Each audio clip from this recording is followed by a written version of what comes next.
انہوں نے یہ محسوس کیا کہ پہلے ہی بڑا خلفشار ہے، مدینے پر حملہ ہو گیا ہے، یہ لوگوں کی جان و مال آبرو کے درپے ہیں، اگر میں بھی ان کی پیشکش قبول نہیں کرتا تو ہو سکتا ہے کہ اور قتل و غارت کی نوبت آ جائے، تو اس کو روکنے کا طریقہ یہی ہے کہ میں اقتدار سنبھال لوں۔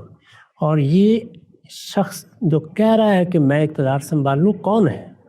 یعنی اس وقت اگر دیکھیں تو صحابہ کرام میں ممتاز ترین حیثیت انہی کی ہے۔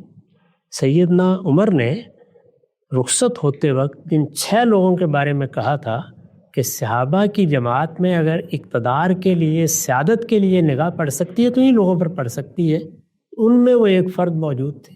اور جو 3 لوگ ان میں سے باقی رہ گئے تھے، ان میں ایک طلحہ تھے رضی اللہ عنہ، ایک زبیر تھے رضی اللہ عنہ، اور ایک سیدنا علی تھے۔ ان تینوں میں سے بہت آسانی کے ساتھ یہ کہا جا سکتا ہے کہ مسلمانوں کو اچھے حالات میں بھی موقع ملتا تو جتنا کچھ اس وقت کی تاریخ کو ہم جانتے ہیں سیدنا علی کے حق میں فیصلہ ہوتا۔ اس طرح کی ایک شخصیت نے آگے بڑھ کر نظم و نسق سنبھال لیا۔ کیا اس پر نیت کے لحاظ سے، ارادے کے لحاظ سے، محرکات کے لحاظ سے کوئی انگلی اٹھا سکتا ہے؟ لیکن تدبیر کے لحاظ سے گفتگو ہو سکتی ہے۔ چنانچہ خود ان کے صاحبزادے سیدنا حسن سے یہ روایت منسوب کی جاتی ہے کہ انہوں نے کہا کہ آپ کو ابا جان ایسا نہیں کرنا چاہیے تھا، بہتر یہ تھا کہ عارضی طور پر معاملات ہاتھ میں لیے جاتے، پھر لوگوں کو پیغام بھیجاتا جاتا، جہاں جہاں بھی ذمہ دار لوگ موجود تھے یا جن کو اب کہیں اقتدار میں حصہ لینے کا موقع ملا تھا یا جو نئی قیادت پیدا ہو گئی تھی، وہ سب لوگ آ جاتے اور پھر وہ سب مل کے فیصلہ کر لیتے، فیصلہ آپ ہی کے حق میں ہوتا۔ اسی کا امکان تھا، اس لیے کہ صحابہ کرام کی جماعت اگرچہ بڑی حد تک اب ختم ہو رہی تھی لیکن بہرحال موجود تھی، اور ان کی خصوصی حیثیت کا انکار آسان کام نہیں تھا۔ اسی سے اندازہ کر لیجئے کہ خود باغیوں نے یہ نہیں کیا کہ وہ اپنے اندر سے کسی کو خلیفۃ المسلمین بنا دیں، ان کی نگاہ بھی پڑی تو انہیں پر پڑی۔ یہاں تدبیر زیر بحث ہے کہ یہ تدبیر صحیح تھی یا تدبیر صحیح نہیں تھی۔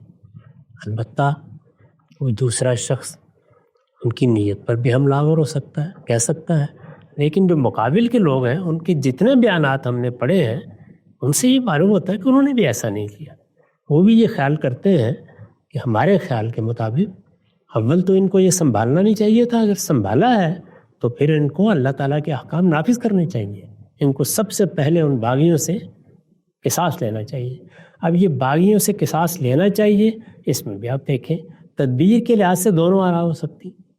ایک شخص بہت صداقت کے ساتھ خیرخواہی کے جذبے سے یہ سمجھ سکتا ہے کہ اس وقت اگر یہ اقدام کیا گیا تو اس کے نتائج بڑے خطرناک نکلیں گے، ایسا نہ ہو کہ ہمارے اپنے درمیان تلواریں کھنچ جائیں، تو بہتر ہے کہ ذرا نظم و نسق ہاتھ میں آ جائے، میں قوت پالوں، لوگ میرا ساتھ دیں، تو اس کے بعد پھر مقدمہ چلایا جائے گا، کون انکار کرے گا اس سے۔ یہ سوچنا کوئی ایسا بعید از قیاس نہیں ہے، اور دوسرے لوگوں کا اس بات پر اصرار کرنا کہ یہ تو ایک بڑا حادثہ ہے، یہ تو مسلمانوں کے خلیفہ قتل ہوا ہے، یہ کیسے ہو سکتا ہے کہ باغی دائیں بائیں کھڑے ہوں، ان کو ذمہ داریاں دی جا رہی ہیں، وہ لوگوں کو بیعت پر آمادہ کر رہے ہوں، یہ بالکل ناقابل برداشت ہے۔ اس کا بھی ایک محل ہے، یہ بھی ایک بات ہے۔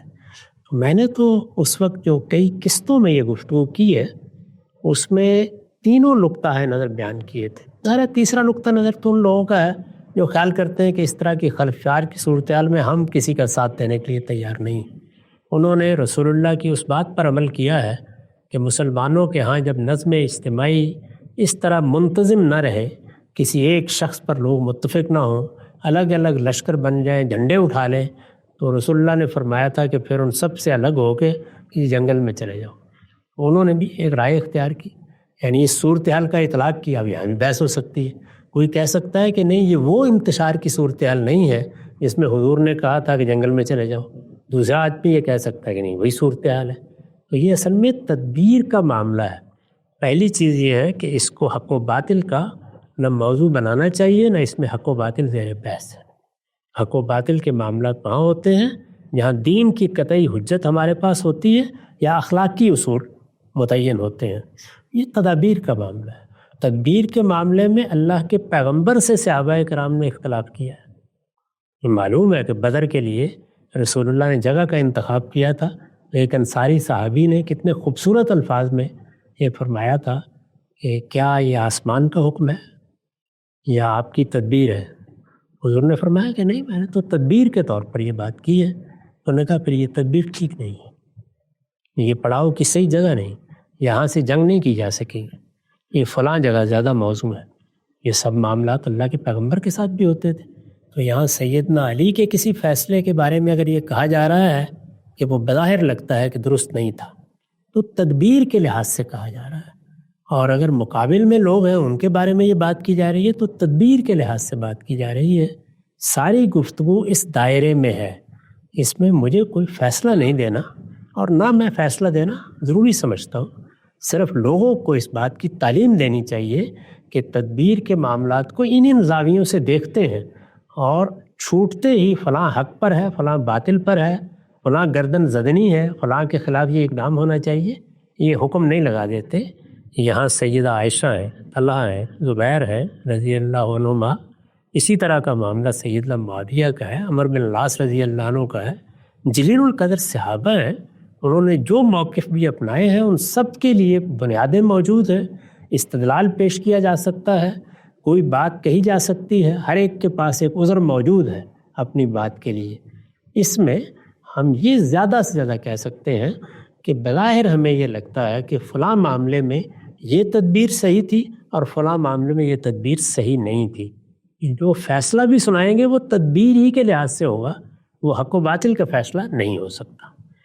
تو اس لیے میں نے تو کوئی فیصلہ سنایا نہیں ہے، یہ بتا دیا ہے کہ وہ کس کس زاویے سے چیزوں کو دیکھ رہے ہیں، یعنی سیدنا علی پر اعتراض کیا کیا جا رہا ہے۔ وہ دو اعتراضات بیان کر دیے تھے کہ سیدنا طلحہ اور سیدنا زبیر معمولی شخصیات نہیں ہیں، وہ ان تین لوگوں میں سے باقی رہ گئے ہوئے ہیں جن کے بارے میں سیدنا عمر نے فیصلہ کیا تھا، انہوں نے بیعت سے ہاتھ کھینچ لیا ہے۔ اب دو ہی باتیں کہیں گے نا آپ، یا وہ جو بعض روایتوں میں آئی ہے کہ انہوں نے یہ کہا کہ ہم سے تو تلواروں کے سائے میں بیعت لی گئی، یہ سیدنا علی کے بارے میں نہیں ہے، وہ باغیوں کے بارے میں، وہ پکڑ لائے، صورتحال ایسی نہیں تھی۔ خود عبداللہ بن عمر رضی اللہ عنہ کے بارے میں بیان کیا جاتا ہے کہ ان کا بھی پیچھا کیا گیا اور بڑی مشکل سے انہوں نے بھی جان بچائی۔ تو اس طرح کے واقعات بھی موجود ہیں، لیکن چلیے کوئی آدمی دوسری بات کہہ سکتا ہے کہ نہیں انہوں نے بیعت تو کر لی تھی اس وقت اور طعن کر لی تھی، اس کے بعد اس کو توڑ دیا، یہ اس سے زیادہ سنگین بات ہے۔ تو اس کا مطلب یہ ہے کہ وہ اس نتیجے پر پہنچ گئے کہ یہ قصاص لینے کا کوئی ارادہ نہیں رکھتے، تو اس لیے توڑ دیا انہوں نے، اس سے زیادہ سنگین بات ہو جائے گی۔ میرے خیال کے مطابق ہمارا یہ کام نہیں ہے کہ ہم ان چیزوں کے بارے میں حکم لگائیں جن کی تفصیلات ہمارے علم میں نہیں ہیں، جن کے محرکات ہم آخری درجے میں طے نہیں کر سکتے۔ کچھ واقعات ہیں، کچھ تدابیر کی تفصیلات ہیں، کچھ مواقف ہیں، وہ جتنے کچھ سامنے ہیں اس میں بھی اگر کوئی رائے دینی ہو تو زیادہ سے زیادہ ہم یہ کہیں گے کہ جتنی معلومات ہمیں اس میں ہمیں یہ تدبیر بہتر لگتی ہے۔ جیسے میں نے ابھی سیدنا حسن کا حوالہ دیا، ان کے حوالے سے تینوں اقدامات پر تبصرہ نقل ہوا ہے، منسوب روایتیں ہیں، میں اس کو کوئی استدلال میں پیش نہیں کر رہا، باتیں بہت معقول ہیں اس میں جو انہوں نے بیان فرمائی کہ آپ کو اس وقت کی حکومت لینی نہیں چاہیے تھی، لے لی تھی تو سیدنا معاویہ کو معزول کرنے کا اقدام نہیں کرنا چاہیے تھا۔ اسی طرح بصرہ میں سیدہ عائشہ کا اور طلحہ و زبیر رضی اللہ عنہما کا جو لشکر بن گیا تھا اس کے تعاقب میں نکل کے نہیں جانا چاہیے تھا۔ یہ تینوں باتیں یہ صاف معلوم ہوتا ہے کہ تدبیری اقدامات ہیں، اور ان تینوں تدابیری اقدامات کے بارے میں کوئی رائے دی جا سکتی ہے، لیکن یہ فرض کے لیے مان لیجئے کہ تینوں تدابیر صحیح نہیں تھی، پھر بھی سیدنا علی پر کوئی الزام نہیں آتا۔ انہوں نے دیانتداری کے ساتھ، نیک نیتی کے ساتھ ان تدابیر کو درست سمجھا، جیسے کہ کوئی بھی حکمران کرتا ہے یا کوئی قاضی فیصلہ دیتا ہے، وہ تدابیر اختیار کی، نتائج اچھے نہیں نکلے تو اب ہو سکتا ہے کہ میں یا آپ یا کوئی شخص اس کے بارے میں کوئی تبصرہ کر دے، لیکن یہ نہ حق و باطل کا فیصلہ ہے، نہ اس کو عقائد کی بحث بنانا چاہیے۔ تاریخ کے واقعات ہیں، تدابیر اختیار کی گئی ہیں، صحیح بھی ہو سکتی ہیں، غلط بھی ہو سکتی ہیں، اور ان تدابیر میں سے کسی تدبیر کے بارے میں میرا یا آپ کا اطمینان یا عدم اطمینان بھی ہو سکتا ہے۔ ایک نقطہ بالکل واضح ہو گیا ہم سب، یہ جو صورتحال ہے اس میں لوگوں کی اس چیز کی تربیت کی ضرورت ہے کہ وہ حالات کو، فرقین کے جو مواقف ہیں ان کے پس منظر میں دیکھیں۔ اچھا ہم سب یہ آپ نے تذکرہ کر دیا یہاں پہ، دوسرا سوال میرا یہی تھا کہ طلحہ اور زبیر رضی اللہ تعالیٰ عنہما کی نسبت سے جو بات آپ نے بیان کی تھی کہ صورتحال کی سنگینی اور تنازعات کا جو الجھاؤ ہے وہ یہ بتا رہا ہے کہ اتنی بڑی بڑی شخصیات بھی اس منعقد شدہ نظام سے الگ ہو کر سید عائشہ کے کیمپ میں کھڑے ہو گئے اور انہوں نے پھر اپنا ایک موقف پیش کیا. تو یہ جو تنقید کی گئی کہ یہ بات کہ آپ کو کیسے معلوم ہوئی کہ ان کے ساتھ مثال کے طور پہ جبرن یا تلواروں کے سائے میں کی گئی تھی، تو وہ تو روایات ہیں اور روایات میں تو اختلاف پایا جاتا ہے، اس کی سندوں پر بھی بہت قیل و قال اور بحث کی جاتی ہے. لیکن جو نقطہ آپ بیان کر رہے ہیں کہ بھائی اگر انہوں نے بحسن خوبی ہی بیعت کو قبول کیا تھا سیدنا علی کی، لیکن حقیقت تو یہ ہے کہ اس کے بعد کچھ ہی عرصے بعد وہ لوگ الگ ہو کر کھڑے ہو گئے. تو اب الگ ہو کر کھڑے ہو گئے تو اس کا مطلب فریق مخالف کے سامنے بھی پیش نظر کچھ مقدمات ہیں، تو اس کی جگہ پر کھڑے ہو کر دیکھو. یہ مت کہو کہ پہلے اس نے خوبی قبول کر لیا تو پھر اچانک سے وہ لوگ وہاں سے نکل کے چلے گئے. نہ پڑے گا نا، اتنے جلیل قدر صحابہ ہیں وہ الگ ہوئے ہیں، الگ ہو کے وہ باہر نکل گئے، مدینے سے چلے گئے، وہ سیدہ عائشہ کے لشکر میں چلے گئے، انہوں نے بصرے کا سفر کیا ہے، وہاں جنگ ہوئی ہے، شہید ہو گئے دونوں. آپ بتائیں کہ اتنا بڑا اقدام جو انہوں نے کیا تو اس کو دونوں ہی پہلوؤں سے دیکھنا پڑے گا. تو میں نے تو اس پہلو سے دیکھا تھا جس میں دونوں ہی کے لیے ایک خوبی کی بات ہے. یعنی اگر اس طرح کی فضا میں انہوں نے محسوس کیا کہ یہاں بیعت کرنے کے سوا کوئی چارہ نہیں ہے، لیکن جب موقع ملا تو وہ الگ ہو گئے. اور اگر یہ ہے کہ ان پر بعد میں کوئی چیز واضح ہوئی تو یہ لوگ ماننا چاہیے، مان لیں، لیکن الگ تو بہرحال ہوئے. یعنی سبب کے معاملے میں روایات مختلف ہیں، نتیجہ تو بہرحال متفق علیہ ہے، اس کے بارے میں تو دو رائے نہیں ہو سکتی. اس طرح دیکھنا چاہیے تاریخی واقعات کو. یعنی اس میں اگر کوئی تدبیر کا معاملہ ہے، پھر عرض کر دوں کہ یہاں نہ یہ زیر بحث ہے کہ قرآن کی فلاں آیت ہے اس کا مطلب سمجھنے میں اختلاف ہو گیا ہے، رسالت مآب کا وہاں فلاں حکم ہے اس کے اطلاق میں اختلاف ہو گیا ہے. ایک سیاسی صورتحال پیدا ہوئی ہے جس میں تدبیری طور پر کچھ اقدامات کیے جا رہے ہیں. وہ اقدامات معمولی نہیں ہیں، بڑے سنگین اقدامات ہیں نا. یعنی حملہ کرنا ہے یا جواب دینا ہے، لشکر بنانا ہے، لڑنا ہے، اس میں انسان ہیں جن کو مرنا ہے. یہ کوئی آسان کام نہیں ہے. جب قتل و قتال کی نوبت آ گئی، خود سوچیں کہ ہمارے درمیان دسیوں چیزوں میں اختلاف ہو سکتا ہے، قتل و قتال کی نوبت آ جانا کوئی معمولی بات ہے؟ اتنا غیر معمولی معاملہ ہے. اس غیر معمولی معاملے میں سب کے موقف کو دیانتداری کے ساتھ بیان کرنا چاہیے، سب کے موقف کو اہمیت دینی چاہیے. کسی نے بھی جتنے بھی احوال ہمیں معلوم ہے بدنیتی کی بنیاد پر کوئی کام نہیں کیا. اور بدنیتی کا فیصلہ کرنے کے لیے تو شہادت کی درجے کے کرائن چاہیے ہوتے ہیں، وہ ہم کیوں کریں اور اپنے آپ کو اس مصیبت میں کیوں ڈالیں؟ ہم صرف یہ کریں گے کہ ہم سب کا موقف سمجھیں گے، جو کچھ بیان ہوا ہے کوشش کریں گے کہ اس موقف کو بے کم و کاست واضح کر دیں، اور ہر ایک کے لیے جو عذر ہے وہ بھی سامنے رکھ دیا جائے. دسیوں سیاسی معاملات ہیں ہمارے یہاں ہوتے ہیں. یعنی ایک انتخاب ہوتا ہے، اس میں ایک فریق یہ کہتا ہے کہ ان انتخابات میں کیا مسئلہ ہے، ہم حکومت سنبھالنا ہے، دوسرا یہ کہتا ہے کہ ان میں تو دھاندلی ہوئی ہے، ہم اس کو قبول ہی نہیں کرتے. یہ اس زمانے میں سب باتیں ہوتی ہیں جب فیصلے کرنے کے لیے ادارے بن چکے، نظم وجود میں آ چکے. تو کس دور پر ہم حکم لگا رہے ہیں؟ یہ حکم اگر اہل سنت نے لگا دیا ہے وہ جانے اور ان کا حکم جانے. میرے نزدیک بعد والوں کو یہ حق ہی نہیں ہے کہ وہ اس طرح کے معاملات میں حکم لگائیں. ٹھیک ہے صاحب، ایک آخری سوال آج کی نشست کا. ایک بنیادی نقطہ آپ نے اور سوال اٹھایا ہے کہ اگر ان دونوں فریقین میں سے کسی ایک فریق کے حق میں رسالت مآب صلی اللہ علیہ وسلم حق پہ ہونے کا فیصلہ فرما کے چلے گئے تھے تو اس فریق کو عین میدان جنگ میں اس فیصلے کا حوالہ دینا چاہیے، بالخصوص اس موقع پر جس وقت تحکیم کی گئی ہے، حکم بنائے گئے ہیں اور کہا گیا ہے کہ اب معاملے کو سلجھایا جائے. تو ہم سب کہا جاتا ہے کہ جو حدیث عمار کے پس منظر میں بحث ہوتی ہے کہ عمار کو باغی گروہ قتل کرے گا، آپ نے فرمایا کہ سیدنا علی نے اس روایت کو اپنے حق میں کیوں نہیں پیش کیا؟ تو اس کا جواب یہ دیا گیا ہے کہ بھئی وہ تو بڑے آدمی تھے اور وہ رسالت مآب صلی اللہ علیہ وسلم کی جو پیشن گوئیاں یا ان کے ساتھ ان کا محبت یا تعلق وہ اس کا حوالہ دینا پسند نہیں کرتے تھے. لہٰذا یہ وجہ ہے کہ انہوں نے اس موقع پر یہ نہیں بتایا کہ میرے بارے میں کیا پیشن گوئیاں ہو چکی ہیں. رسول اللہ صلی اللہ علیہ وسلم نے جو میرا گروہ ہے، جو میرا لشکر ہے، اس کے ساتھ جنگ کرنے والوں کی کس طرح سے مذمت کی ہے، ان کو باغی قرار دیا ہے. تو یہ تو ان کا بڑا پن ہے، ایک بڑی شخصیت ہے. وہ اس موقع پر اس وجہ سے نہیں بیان کر رہے، ورنہ چیزیں تو بہت آبویس ہیں. یہاں تک کہ ان کے لشکر کے بعض لوگوں نے سیدنا امیر معاویہ کو کہا کہ بھئی عمار کو تو روایتوں میں آتا باغی گروہ قتل کرے گا، تو انہوں نے آگے سے جواب دیا کہ تو علی ہمارے سامنے ان کو لے کر آ گئے، تو ہم نے تو نہیں ان کو اٹھ کے مارنے کا کوئی اقدام کیا.